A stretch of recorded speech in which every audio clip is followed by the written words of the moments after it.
Ladies and gentlemen, welcome to the very first episode of DappRadio. Today we have an AMA with the Velas CTO, Mr. Roman here. How you doing today, man? Hey, I'm doing great. Hopefully, all the people in the audience are doing great as well. Absolutely. Well, super excited that you could join us today and that we could do this. So we have an exciting slate of content here for you folks in the audience. And if you happen to be catching us live, what I just want you to know is you can add in some comments and add in some questions if you're tuning in on our YouTube and Facebook channels. So you can come in and you can type in your questions, and we'll add those into the scheduled broadcasting. So you have the opportunity to engage with us. But yeah, let's jump right in. Roman, would love to know, would love to know more about you. Can you please introduce yourself? Sure. Like we at Velas, we are a team that develops blockchain, which is meant to be the fastest blockchain in the industry, and at the same time offer the most popular development framework, which is EVM. Yeah, so our journey started like long ago in 2019. Um, Originally, we started to build off Ethereum stack, and our original intention was to improve something that Ethereum had back in the day. But at some point, we decided that we actually can make the things happen faster if we do it the other way around. If we take already something that is fast by its nature, which is Solana, and make it compatible with EVM, and this way we would achieve this. We would get these benefits, and we would deliver it much faster than we originally planned to. Yeah, so Velas was founded by two great guys, Alex Alexander and Farhad Shigulyamov. I joined Velas a little bit after they founded the company. And yeah, so once I joined the company, and we as a team started to kind of take the other approach, we already managed to get into the production stage and go live almost like exactly a year ago, like April 2021, we went live with this new generation of the blockchain, which is based off Solana and has the EVM compatibility layer embedded into that. So that's briefly about Velas, how we started. I'll probably stop here just to leave some room for the questions that would open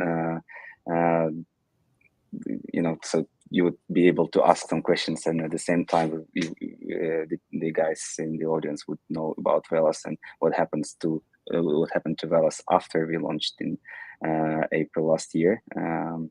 Yeah, so that's about us briefly.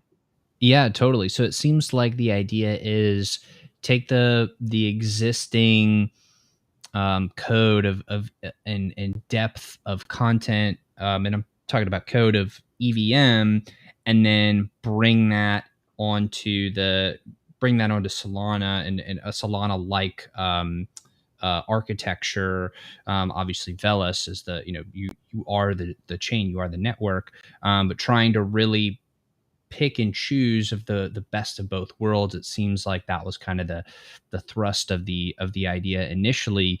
Maybe you could talk a little bit more about just the architecture and the algorithm of consensus, and then would love to continue down that timeline of what did happen after you initially launched.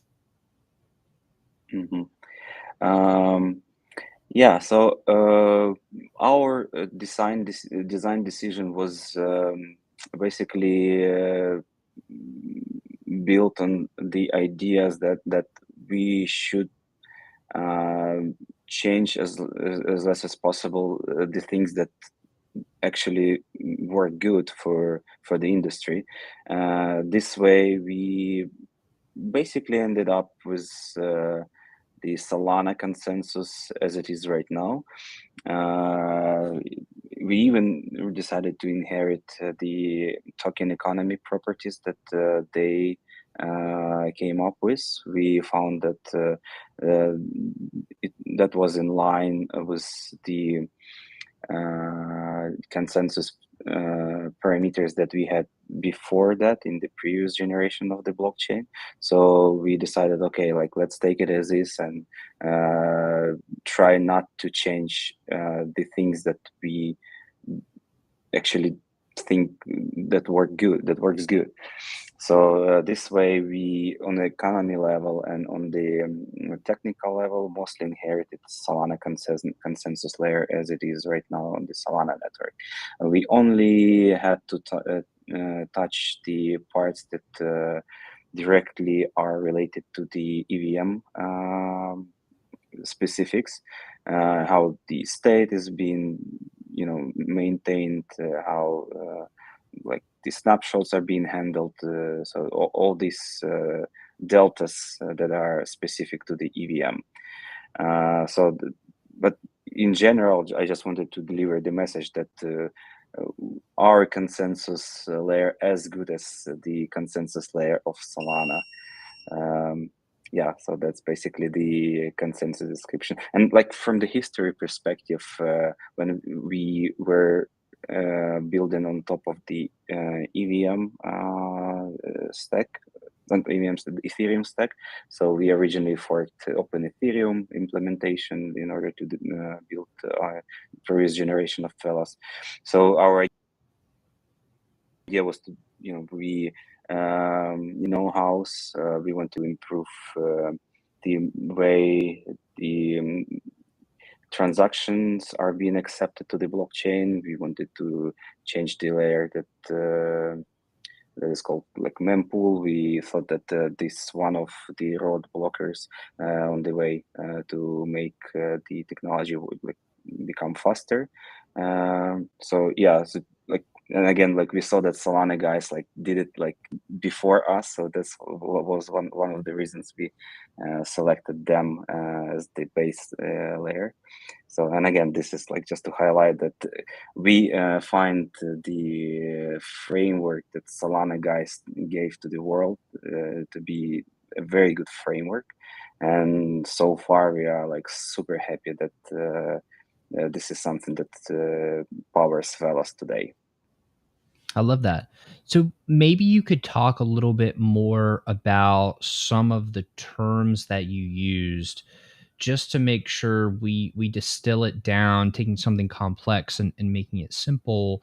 You said mempool, what does that mean? And then we're talking about the consensus mechanism or algorithm that was originally pioneered by Solana, and then you guys made a couple of adjustments and made it EVM compatible, and you kind of closed the gap between these two behemoths of technology.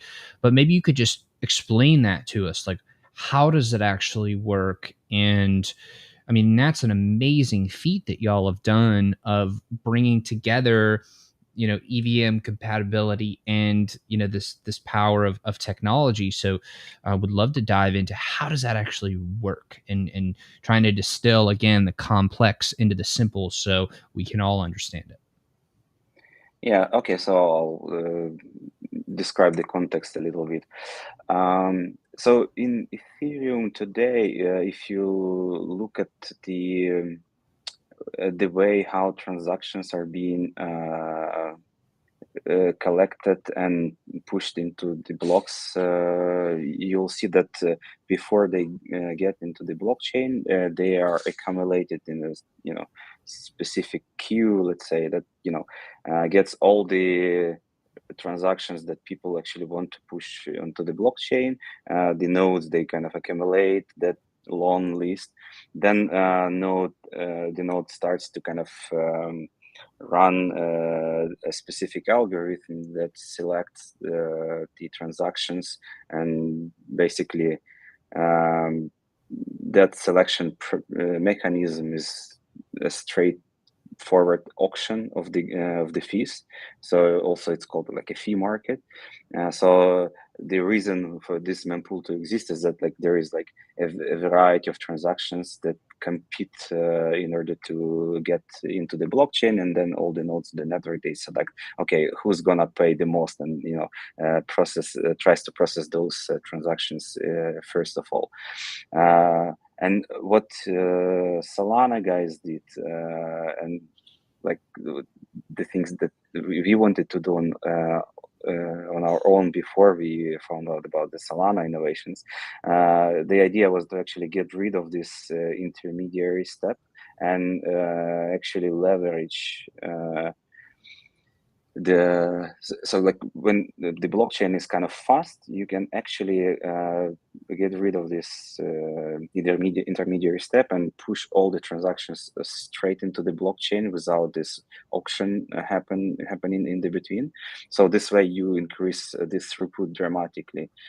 Obviously there are like drawbacks of this approach, because like for example, if there are like too many transactions, you have to select somehow those transactions. But with this approach, you cannot really auction the blockchain spots.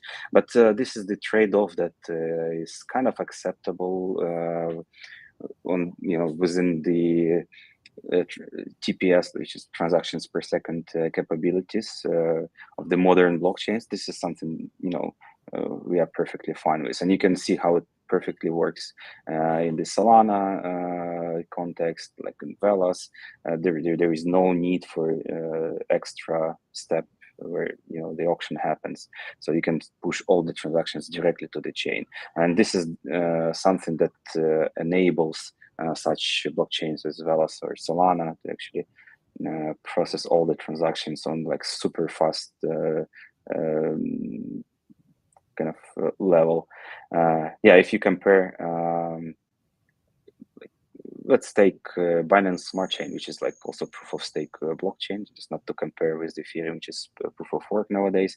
Like in Binance Smart Chain, if you push a transaction, like let's say like you have this MetaMask, you press confirm of the transaction, and maybe like it's like 10 seconds delay before this confirmation notification hits your browser. With Velas, like after you click confirm in your MetaMask, like this window goes away, and it's like almost immediately you get this confirmation notification. So this is like dramatically improves the user experience, because we inherited this like finality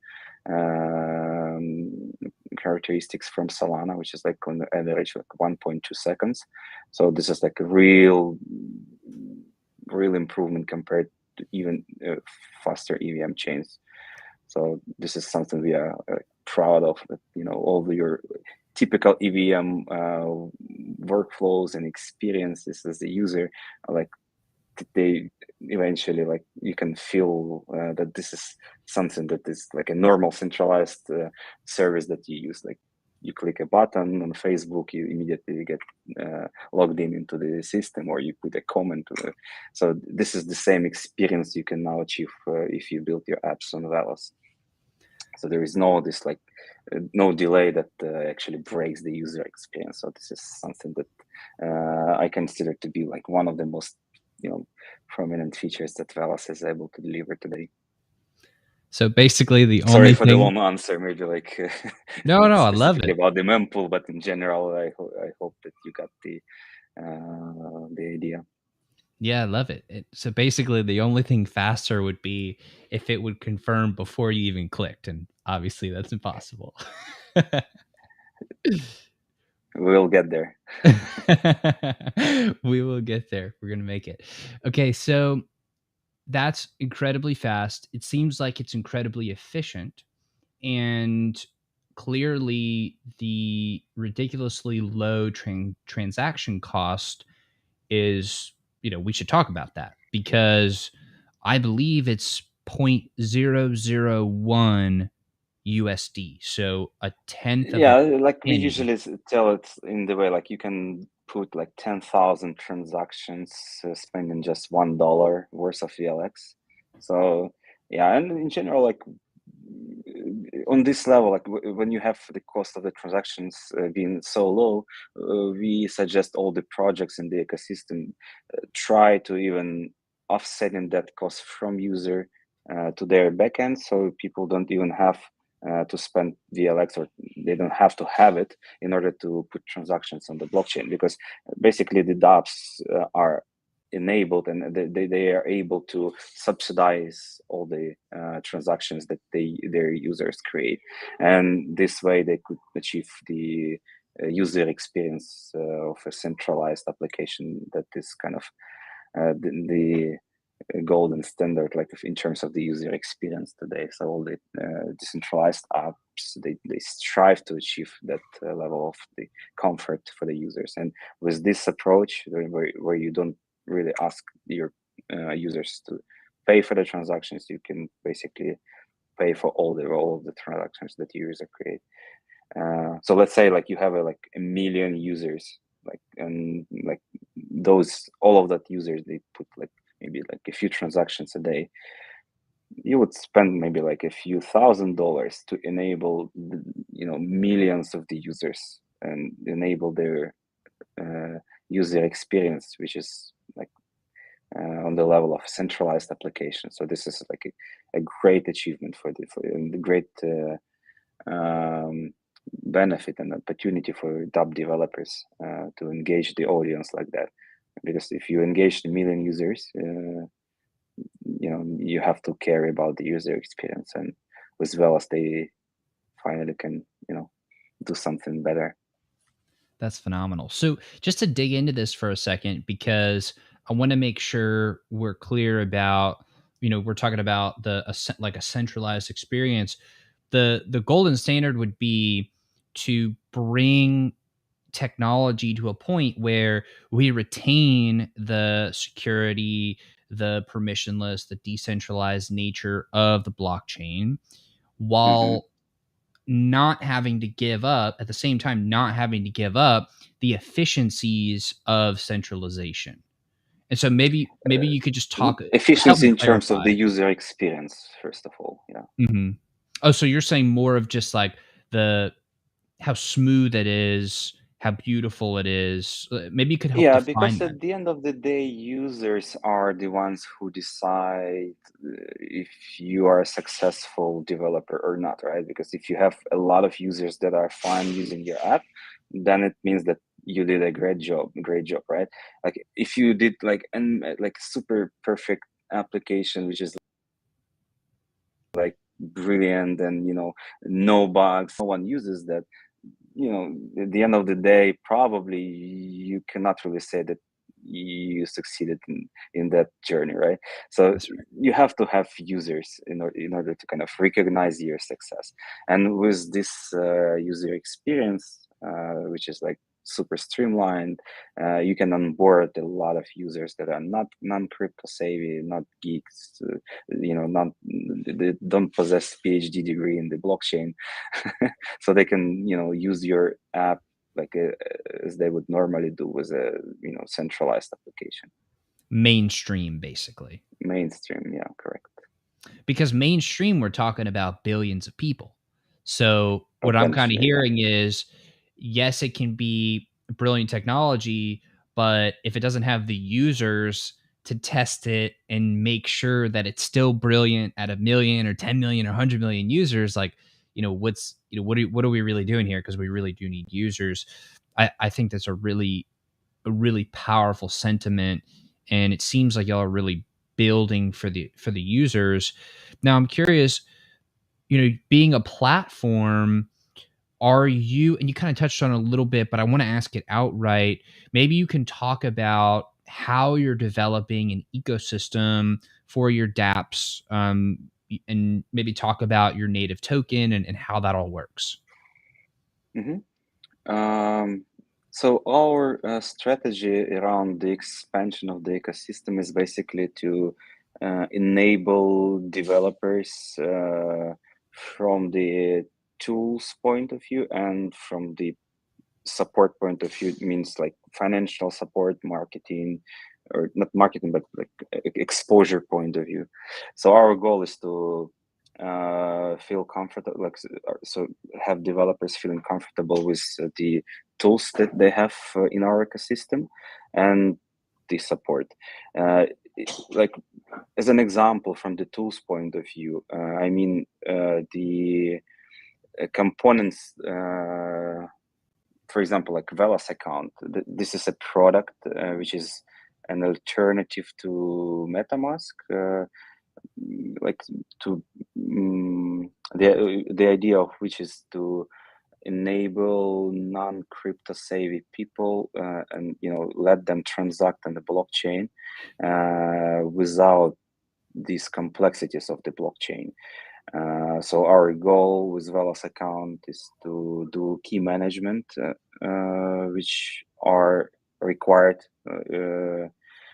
which is like a very crucial component when you want to transact on the blockchain. You have to sign transactions, right? Otherwise, you cannot put transactions to the blockchain. And with this product, this is something people can easily do without these complexities. So our goal with Velas account is to basically replace MetaMask and remove all these confirmation screens, like the technical details about all the transactions that they sign with their keys. Yeah, so our goal is to, again, having this centralized experience as the standard. Our goal is to achieve similar to what Google account has achieved. So you log into the dApps in the same way you log into normal internet apps with Google account. So once you log into the app gets the permission to transact on your behalf on the blockchain.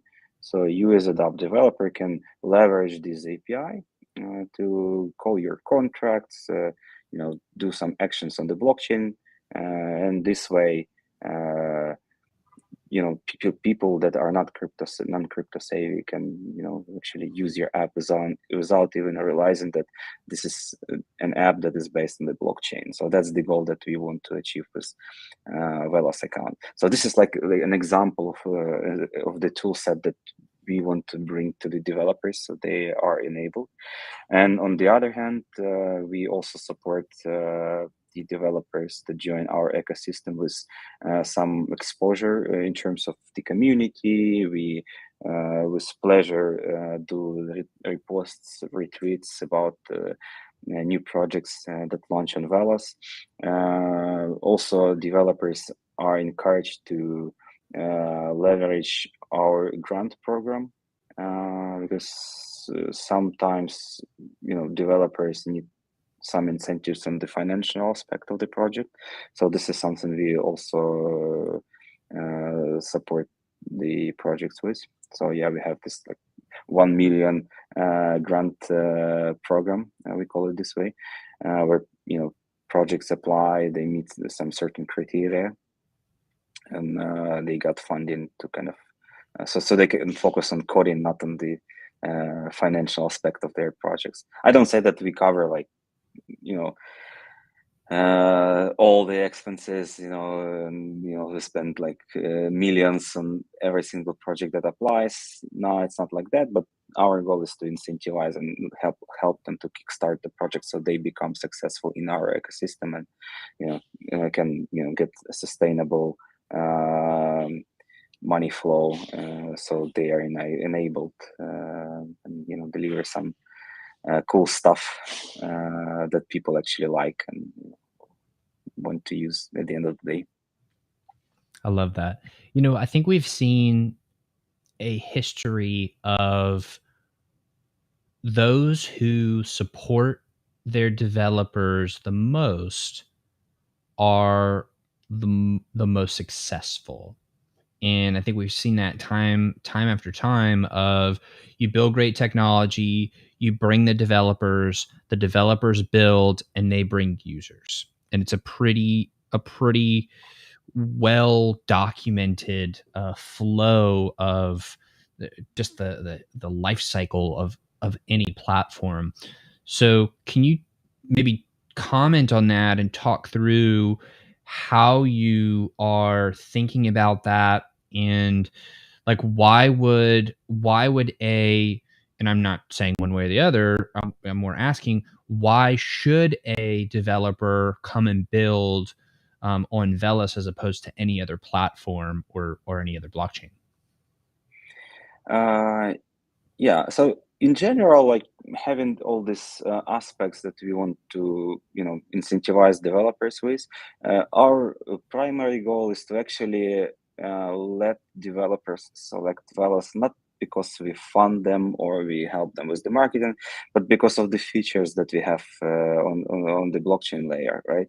So we want to engage developers that are seeking the layer one blockchain, which is cheap, fast, and universal in terms of the tool set that they get to build on. And this is what we, in our opinion, achieved so far. Transactions in Velas blockchain are extremely cheap. You can, as I mentioned before, put like 10,000 of transactions spending just $1. So you can basically subsidize all the transactions that your users create on the blockchain. Finality is 1.2 seconds on average. Like this is very important for user experience. And the tool set, like you build on EVM, the Ethereum virtual machine is the most popular virtual machine in the blockchain industry today. If you build on Velas, you immediately get access to all these libraries, tools, products, services that already have been developed for like before you launch. Like you can leverage this enormous amount of components that are open source and are available to all the developers that build on the EVM stack. So all like these three components, like at least we want to we want to have these three things to be the criteria for the developers to select Velas. Yeah, something like grant marketing is also something we offer to the developers, but ideally we imagine ourselves being selected based on those 3 points and using grants and marketing support as something like nice to have on the way to the success.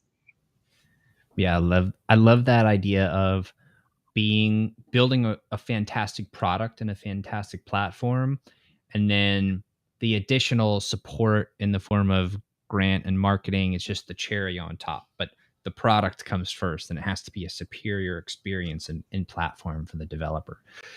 Moving a little bit down the chain of value here, let's actually talk about some of the projects that are on Velas. Can you talk about, maybe give us like three of the most successful projects right now? I would say the DeFi ecosystem within the Velas ecosystem in general is flourishing right now. So I would mention Swap, which is the biggest DEX on Velas in terms of the total value locked. Also, I would mention Velero DAO project, which is a project that powers USDV stablecoin. Me personally, I consider something like a stablecoin and lending borrowing ecosystem players are being the critical ones, and the layers of such a project. The third one I would probably pick. Actually, this is the Ferrari because this is like a major partnership that we achieved not so long time ago. We are an exclusive partner of Ferrari in terms of NFT, like fund token potentially in the future. So although it's not live yet, but this is going to be the major player within the ecosystem when they launch. So that's why I picked Ferrari as the third one. And maybe talk a little bit more about that. How did that even come about? I mean, that's a huge milestone. First of all, congratulations on that. And maybe you could tell us a story about that. Well, yeah. So like Ferrari selected Velas actually based on those 3 points I mentioned before. They were looking for the blockchain which is fast, cheap and scalable in the long term. And also in their case, they were looking for the blockchain layer, which is carbon efficient, let's say. And Velas being a proof of stake blockchain is a very efficient one in terms of the carbon footprint. So all these things together, convinced the guys from Ferrari to go together with us into the future of Ferrari NFTs. That's amazing. That's amazing. Well, again, congratulations on that. And that, I think, is just a testament of how important crypto and blockchains, and especially Velas, is to the world. And how cool is that you get to work with this brand, this behemoth of a brand that, I mean, it is a massive piece of culture that's now going to live on your platform. That's incredible. Yeah, I'm excited myself. Truly incredible. Okay, so let's talk a little bit of, let's get economic with it, tokenomic with it. Y'all are inflationary, so Solana, but Solana did not release all tokens at one time. Why did y'all decide to release all the supply? And maybe a follow-up question you can kind of answer at the same time. Are there plans for implementing burn mechanisms or features in the future to tackle inflation? In general, the inflation that we have is actually not high. Like we started with 8% inflation a year, same as Solana did back when they launched. And after a year of the operation, we have maybe like on the level of like 6.5% inflation, which is not super high, to be honest. Like if you compare to the other blockchains, this is like quite a low inflation, I would say. And in terms of the circulating supply, yeah, Solana guys also released all their tokens, I believe January 2020.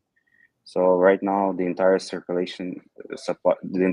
that they have is circulating for Solana, and the last stage of vesting happened actually around the same time as they released their supply. So in that regard, we are pretty much the same with Solana guys. So yeah, I would say that we are not really different from their situation.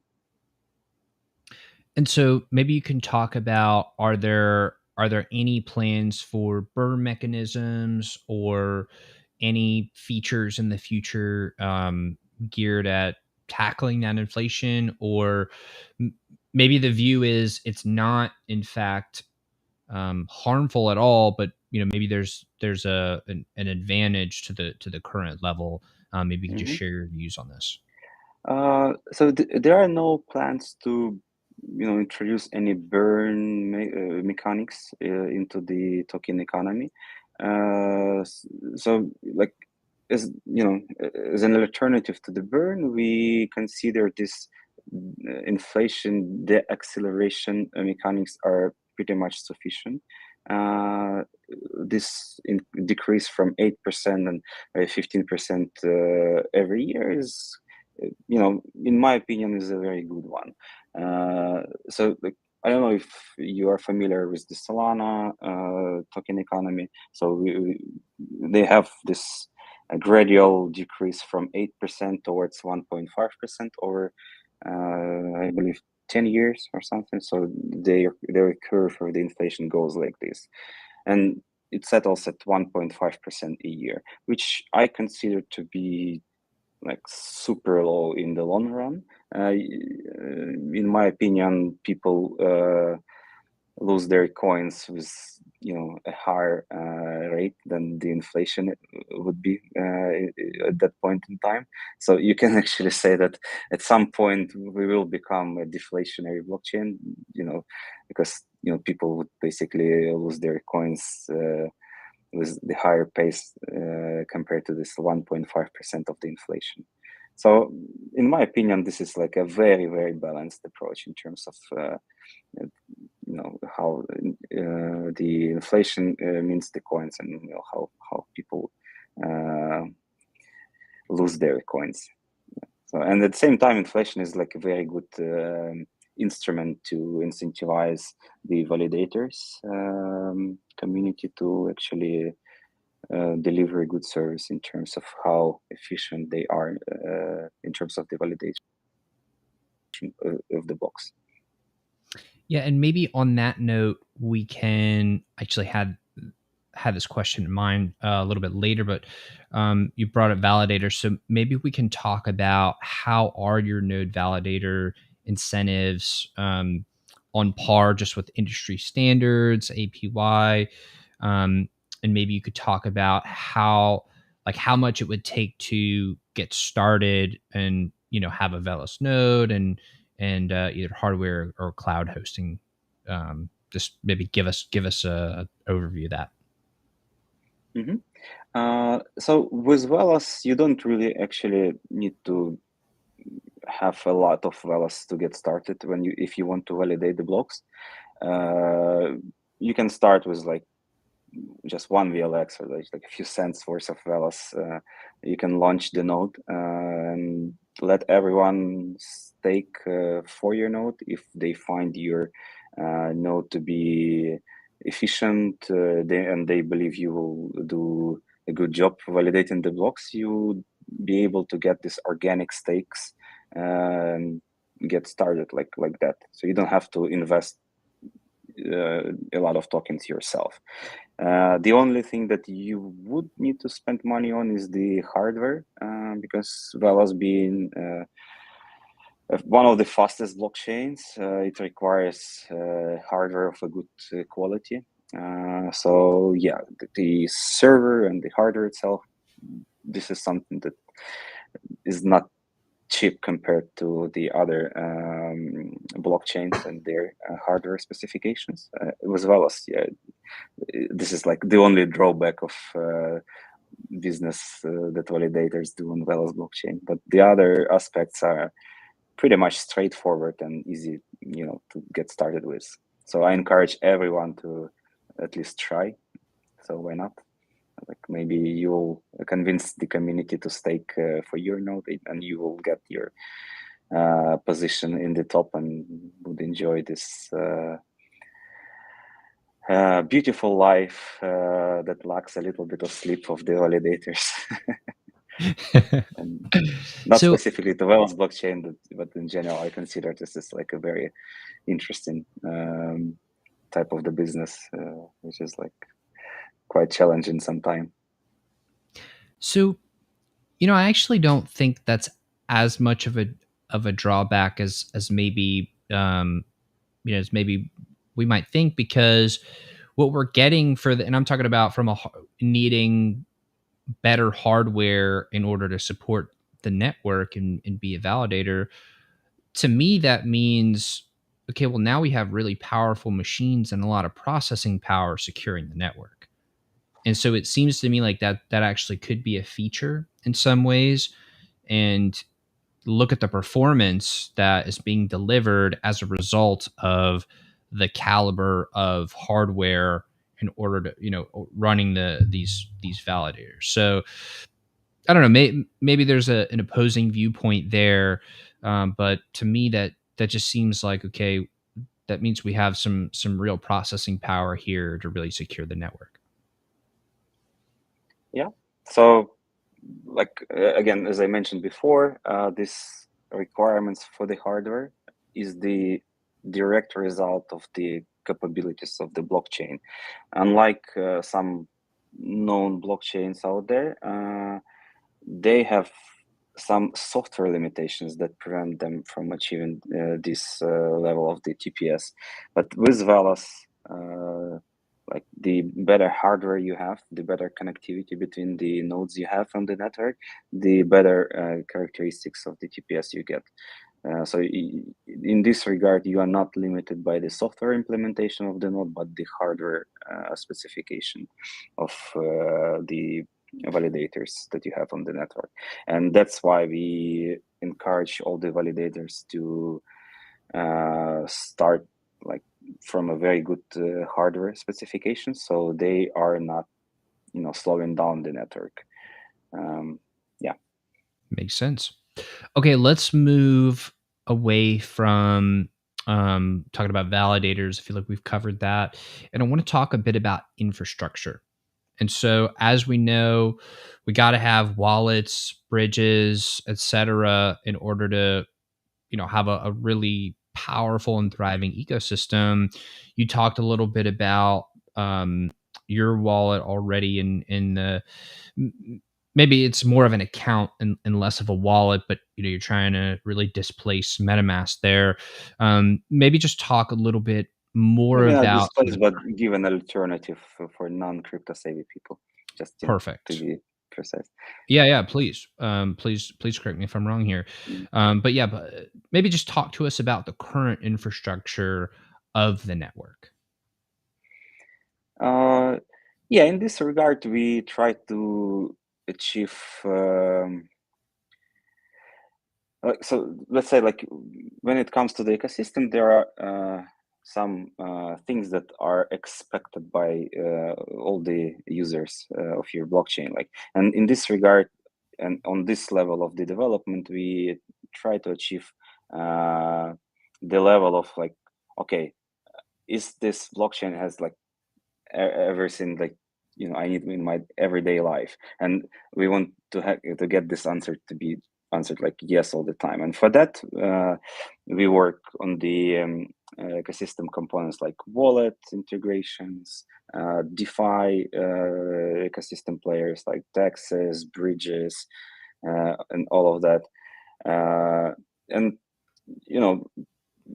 all the like technical like under the hood components, let's say, like such as Velas account and other SDKs and frameworks that developers usually need. And in this regard, yeah, we can mention that right now the DeFi ecosystem is being on the level where people actually like, okay, this is like something that makes sense, and they spent a lot of time, navigating the Velas ecosystem just because all of the components are in place, and they actually have a lot of things to do. And some people, earn money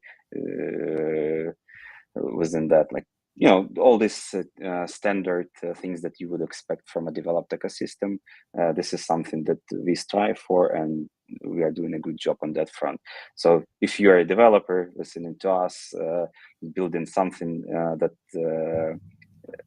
needs to leverage, for example, something like a DEX or lending protocol, come to Velas. There is like a great opportunity to be an early adopter, and put your brand among not too many logotypes on our like ecosystem map, and being noticed before we go like to the level of hundreds and thousands of logotypes. So like this is the perfect time for you as a developer to join Velas ecosystem, leverage the basic components that we took care of already, like Texas and the tools.